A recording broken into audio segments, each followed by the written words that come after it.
All right, peace world. What's good? It's Wyking once again here in the building at Black Dot Underground, Africatown Media Studios.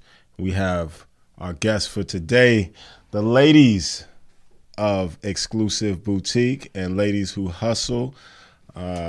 Sisters from another mister right here.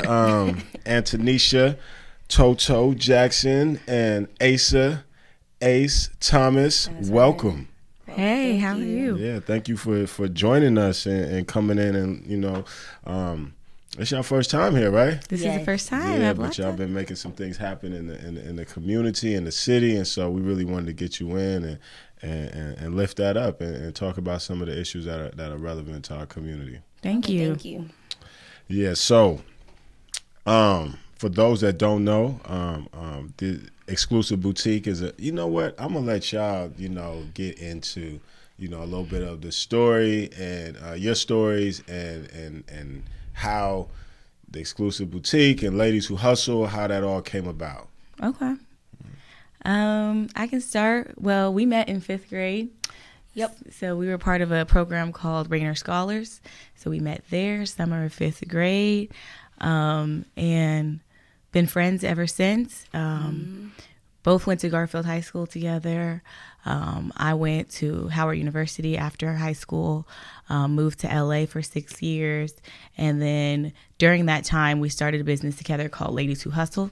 It's basically a networking organization where we really wanted to focus on women empowerment, but also on attaining social skills and entrepreneurship skills. So we did that for a couple years, doing brunches here in Seattle, LA, as well as Washington, D.C. Right. We've done a couple events in Philly, different places that we have close ties to. And we really wanted to expand from that and start our own business. So we thought about different industries that Seattle, especially the Central District, was lacking. And we noticed that there wasn't really that community area where people could go shop and get the things that they need for nights out, for business meetings, different, occasions. And we thought, you know what, we really need a boutique. One of the best things that I remember seeing growing up is all the different fashion and designs in the Central area that we just don't have anymore. Yeah. And going back to Ladies Who Hustle and why we started that, it was also just to show like how it's important to have support so that you can, be your best selves and do things that you want to do for your community. And when we thought about opening Exclusive, it's also because we all have ties to retail. And so I was working for Nordstrom for 5 years when the idea came about us opening our own boutique. And around that time, I was like very kind of just done with the everyday monotony of giving my time and energy to a company that it's not mine. And so when we talked about doing Exclusive, it's like, okay, this is something that I can give my time and energy for because it's for ourselves to be our own bosses. That's what's up. And you also left Seattle for school and went Yes. to HBCU route too, right? Yes, I went to Texas Southern University, and I recommend everybody go away to college. It's one of my best life experiences ever. That's what's up. That's what's up. And then, so after school, you were in LA for 6 years, and were you in the fashion industry there or? No. So like she said, I worked at Nordstrom's when I was away in college at Howard. And I knew that I wanted to come back to the West Coast. Love DC, Chocolate City. But I could not deal with that East Coast cold. My dad is from LA. Have lots of family in LA, so I knew that I wanted to come west. Didn't specifically want to come back to Seattle. So I moved to LA, had a job in IT. My undergraduate degree is in computer information systems. I have a master's in business administration. And yeah, I heard that. Like, what I'm saying? Tech, MBA, yeah. You know what I'm saying? So I knew I wanted to. I love tech. It was easy for me growing up. But once I actually started working in it and the environment, I don't know if you guys have heard about these tech companies, but the environment is not always that healthy for a young Black African-American woman. Yeah. So I strayed away and I actually started teaching. I worked for the Los Angeles Sheriff's Department for 3 years. years teaching in the correctional facilities there. And it just gave me so much hope and determination to see people really learning, even when they're in horrible and terrible situations, to have that strength to continue to learn and become lifetime learners. And that's something that I decided that I wanted to do. I wanted to be my own boss. I wanted to continue my education, not formally all the time, informally. I love to travel. Right. So that was something that really motivated me when I got to LA. So these are great stories, and we're glad that, you know, we got y'all back at least for some time. You know, a lot of times when, you know, our people go away to like HBCUs to the east and to the south, you know, the black culture is so strong, it's hard for them to come back. So for y'all to go out and come back and bring some of that good energy back, we appreciate that. I think that's a blessing to the community. But in going out and coming back, I know y'all have seen a lot of changes, right? Drastic, you know what I mean? Like growing sure. up in the CD. I mean, how, you know, you know, some people say they can't even come to the CD because it's just traumatic and painful. You know, what are your thoughts on the changes that have happened? How do they impact you?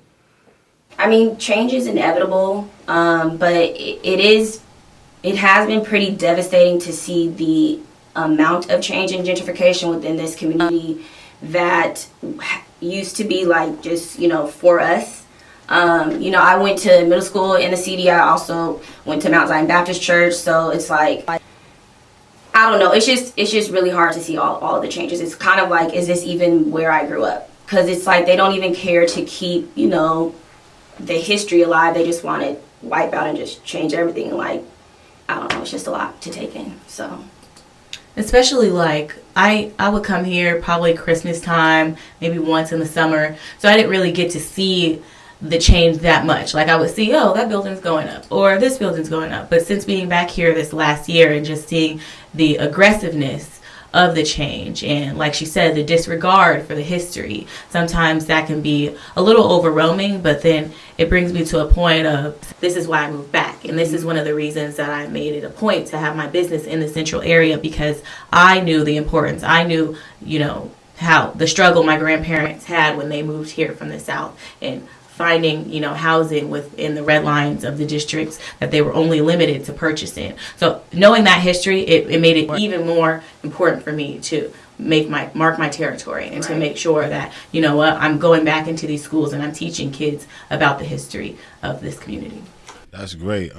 So yeah, just coming back and continuing that legacy, because, you know, what they say, a person who lives in the past is homeless, right? So we can look back and be inspired, but what are we going to do, you know, going forward to make things the way we think that they should be, and like honor those legacies of our grandparents and our parents and what they built. To that end, I know, you know, even outside of the store, you've been active in kind of like community building, and not just with y'all space, because I know y'all do events in the space, not, you know, but even when Nipsey Hussle passed, you know, you pulled together a great, you know, community memorial. What, you know, why was that important to you to do that here in Seattle? Like, so like I said, deep ties in Southern California for me and my family.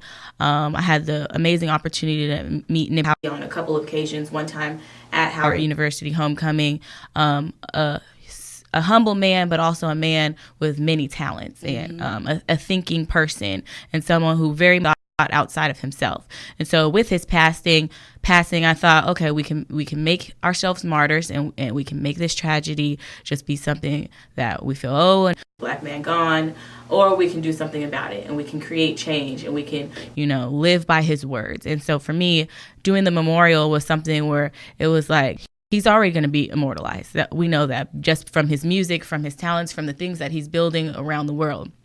But I really wanted to bring that up here to Seattle, because I know he has lots of fans up here, and he has lots of people tapped into his music way before the hype, way before, you know, the Grammy noms and all of that. And so I knew that people up here really were inspired by him, and we just wanted to create a great community atmosphere where we could mourn, but also rebuild.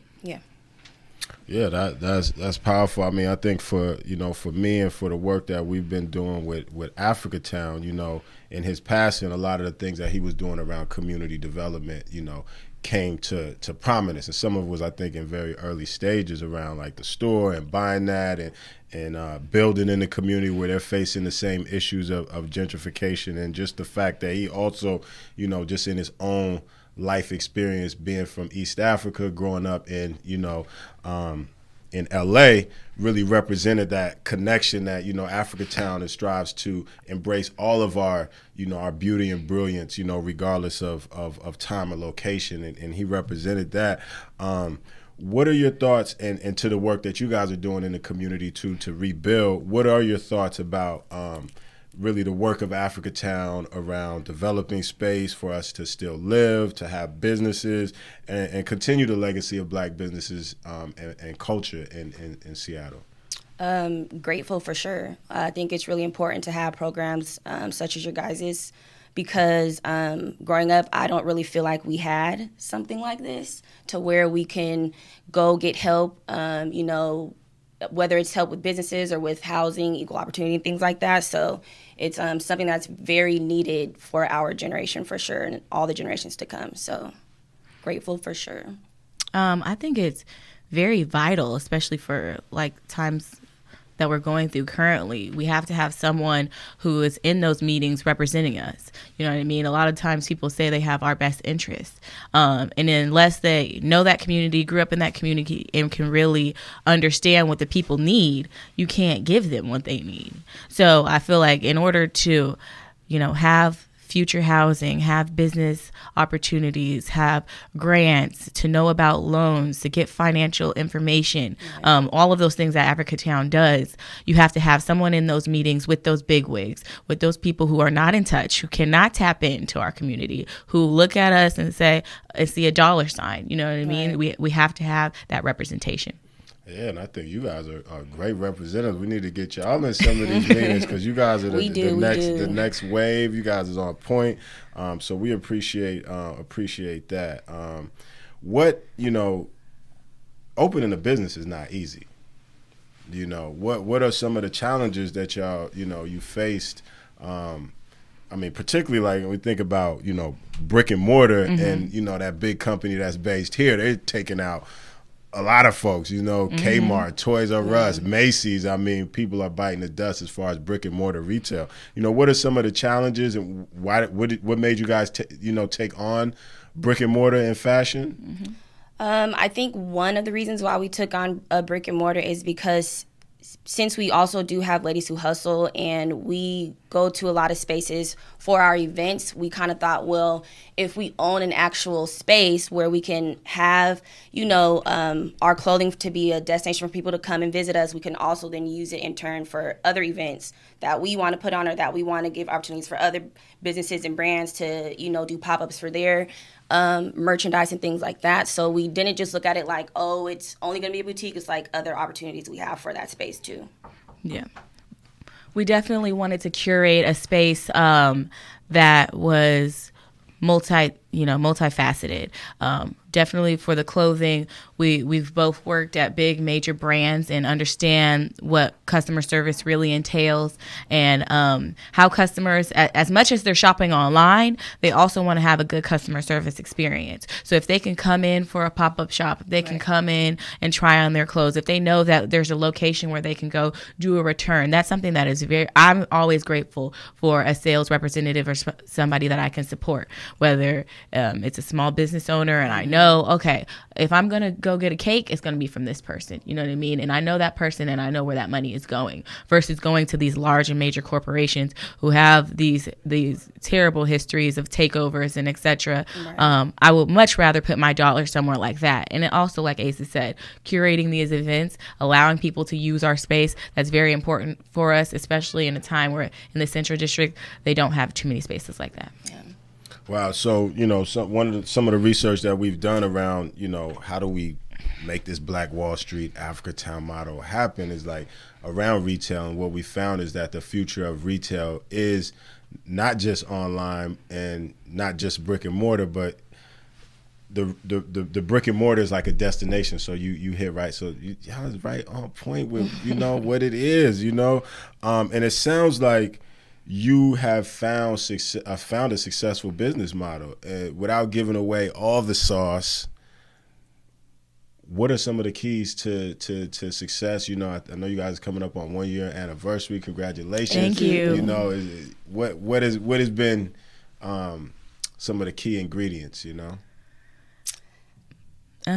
Probably really understanding our customer base and knowing who we are directing our marketing towards and our efforts towards. We really want to make sure that we have a target market in mind and that we're catering to their needs. And so that's something that we really try to do. Sometimes you think that your customers are going to be your friends. That's not always the case, or your family or X, Y, and Z. People be mad like I opened up a business, you know what I'm saying? Right. How many family members you got anyway? Like you can't build a business just off your family and friends. Exactly. Right? A lot of people think that's the way to go. And while those people will tap in, you have to learn how to really find your target market and tap into those people and what they need and how are they going to spend their dollar with you versus the next guy. Yeah. Or gal. Right. Exactly. Yeah. You know, the ladies who hustle. Right. So in that same, lane, so startups in general, brick and mortar specifically, black entrepreneurs, and then black women entrepreneurs, even more so, face obstacles to accessing capital to open up businesses. Was that a challenge for y'all? And, how did you pull together the capital to open up and launch? It was definitely a challenge. It's something that we took almost a year really taking the time to research, trying to get the capital together to open our business. Finding a location was very difficult, especially here in the central area. That wasn't going to charge us, over the roof. So. Right. So that was something we had to really do our research on. And then we also had to really work on our credit scores and all of that. A lot of young youth don't really realize how important that is. You might have your T-shirt brand. You might have your stickers or whatever you're doing. But in order to get that next level of capital, that's not you just flipping your money, you're going to have a good credit score. And so that's something that we really focused on. And continue to focus on. Yeah. So did y'all go for conventional bank loans or did you We did. Okay. We all right. Might have to give a workshop on that. No, one. Yeah, huh? It was hard. Yeah. Banks, they want 2 years of Oh, they want to know about your whole life. And it's life. like, especially we started as we were 27. Right.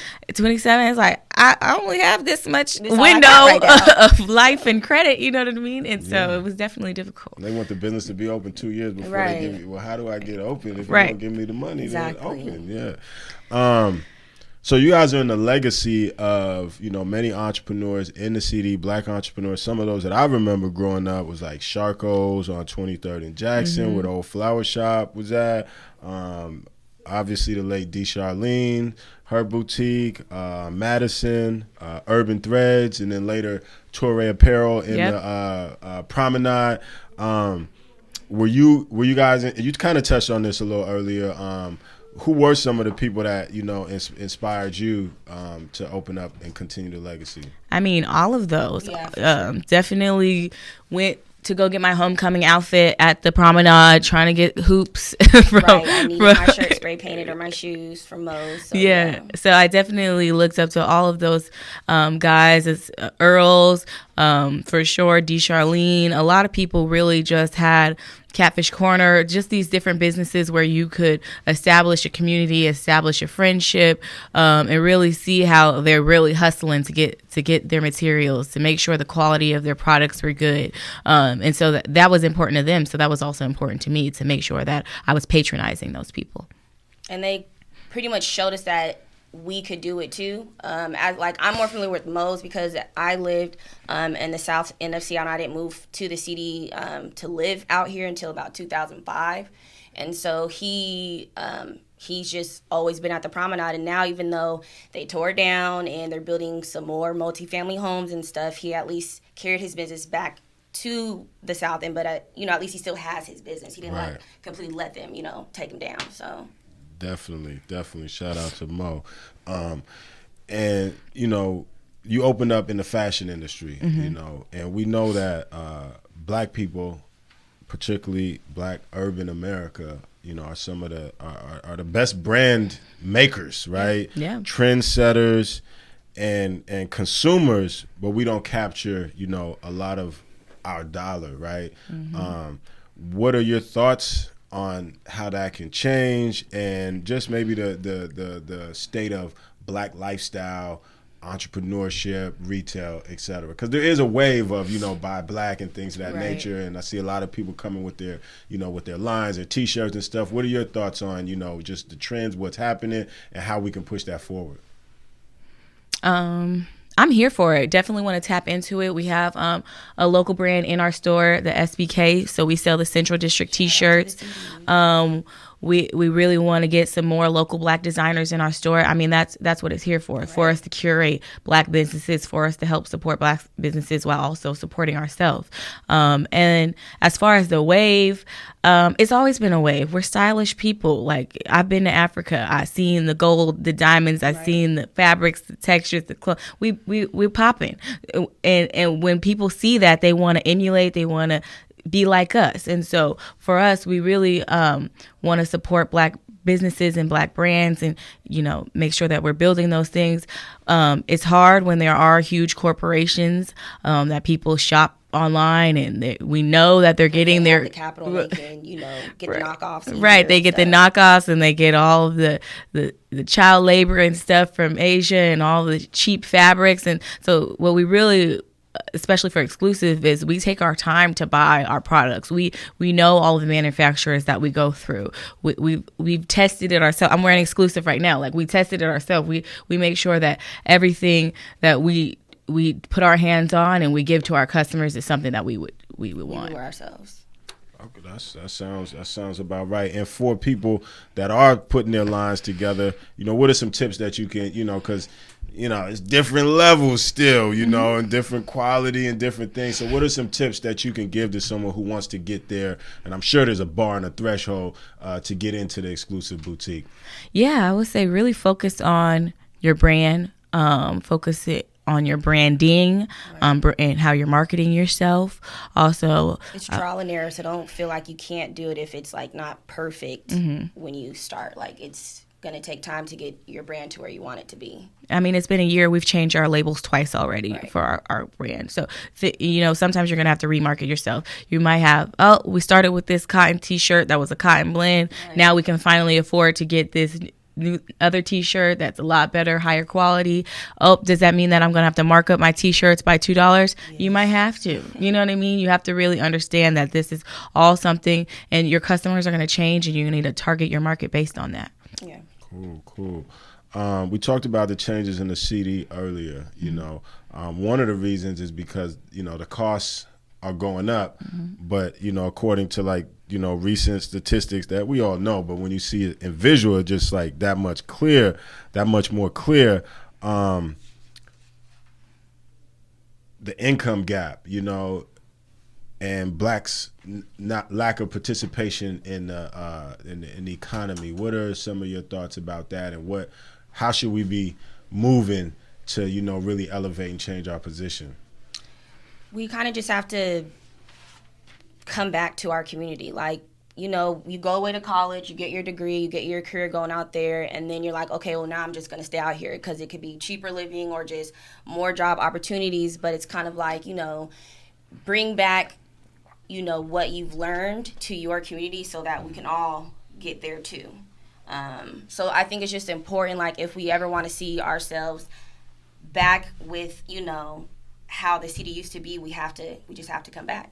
So what I hear you saying is don't just use that black brilliance to build up, elsewhere, you know, these other corporations, but, you know, even if back. You do go over there, still have some time where you're doing something in your, you know, in your own community to benefit from all that genius, you know. For sure. I would say that we also have to make sure that we are, integrating these major corporations. If you want to be here in Seattle, you want to have your headquarters here, you want to have a major corporation here, then I feel like we also need to have some representation within those communities. We have huge companies here, Amazon, T-Mobile, different places that have spread across the world and obviously are getting money from the Black dollar. They also need to support the Black community by employing us. Definitely. So now we wanted to get into just a couple, giving up some game, right? So for folks that are looking to start a business and maybe even specifically in the industry, retail industry, what are 3 tips that you would give? Well, as Toto already said, know your target market. Know your target market. That's like the number one for sure. Know your target market. Try to be unique. I mean, one of the reasons why we named ourselves exclusive is because we wanted stuff that you can't just go to downtown Seattle or South Center to go get. Like, these are things that you might have wanted to shop online for, but we luckily have them in store, so you can come pick them up from us. You know what I mean? So going further from knowing your target market, also you need to have a product or a service that someone wants. Yeah. Sometimes people be married to their own idea, but you don't, the people ain't said they want that. Right. You mad at them? I'm a Black business and my people ain't support me. Right. And what's the third one? What's the third one? That's a good game right there. Well, we got to keep it moving. Okay, so what are 3 books, maybe 1, maybe 2, but 3 books that have, put light on your path or profoundly affected the way that you move in the world? To be honest, I read a lot of urban fiction. So, one book that my mom gave me was, I'm sure everybody heard of it, The Secret. So I think everybody should have that in their library. It's just, a book that helps you to be present and stay in the moment and to just be fearless and, just know that you can do anything you put your mind to, basically. So, yeah, I read a lot of old school books. I like I'm really into like Harlem Renaissance, so I read a lot of Langston Hughes, and when you see his words formulate and hear about just how dynamic that time was for Black people, it makes you want to create that now in these times. Like The Color Purple was one of my favorite books growing up. I read some Rich Dad Poor Dad and things like that, and they'll tap into like finances and how to live your life. But really, I feel like I got so many colorful pictures from those older books in Harlem that it made me want to create that for my community. That's great. And we are, like I said, it's great to have y'all a part of this renaissance that we striving to bring about in, Black Seattle, the CD, and the world, really. It's time for us to embrace. In real time, so you gave us the Langston Hughes, we took it back. In real time, who are some of your inspirations, models that you may look to their footsteps in the paths that they blaze as motivation? I know one for you. Well, Nipsey, as far as definitely business model, as far as being self-made, that's one individual that I definitely look up to for sure.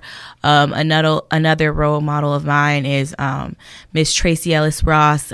She's a dynamic businesswoman, producer. If you have time to really read up on her and her skills, she's college educated.